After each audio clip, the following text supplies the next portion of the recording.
little bit over, but I wanted to get, in fact, you haven't been doing a lot of surveys lately. Okay, so you want to do a survey. Father Pfleger is a big time he's pastor. He's a priest in Chicago. Saint Sabina is his church. Right. Very, very involved in the community.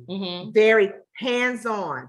If it's not Black Lives Matter, right, Latinos, everybody, he's about his job as a priest, making sure the city, mentoring the kids, finding a place for them to play ball, learn trade, whatever he could do to keep the game bangers off. He does his job, and he keeps it real as a white priest. Okay. He made a comment. That's Farrakhan's close friend. Oh, yeah, him and Father. Yeah. He made a comment on the radio. I think they talked about his interview on the radio today, that he made a comment kind of alluding to any church, I say we are the church, but any ministry, any building, if they're not making changes in their community, where they're mentoring, helping guys get off the street, helping people, homeless people in their community. He said they need to take their tax IDs need to be taken away. I agree. They don't need to have a tax ID. And he said, even if they can go knock on the door of another ministry nearby and say, what y'all doing? Yeah, we can do it together. How can our 3 members help your whole big giant congregation? Thank you. You may be a mega ministry. We want to help too, because it's all of our community. We all live in this community. We got to go here on Sunday or Saturday or whatever day you go to church.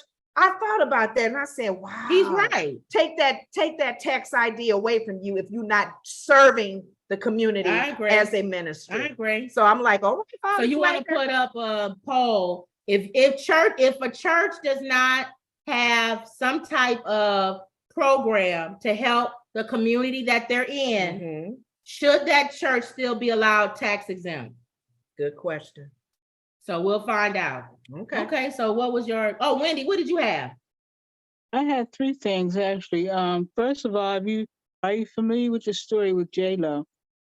No, what's going on with J-Lo? Is this a recent story? J-Lo has accused Wesley Snipes of sexual harassment. Oh, she did that a long time ago. So she's doing it again. She did it again. As a matter of fact, she went more in detail.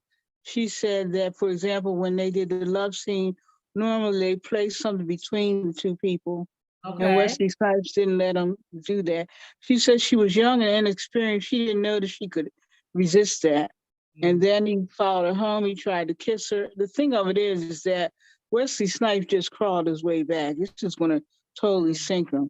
The other thing was Celine Dion. She has a terrible disease called stiff disease syndrome. Yeah, I think we talked about that. It's turning hard. Yeah. Very hard, and she's extremely ill.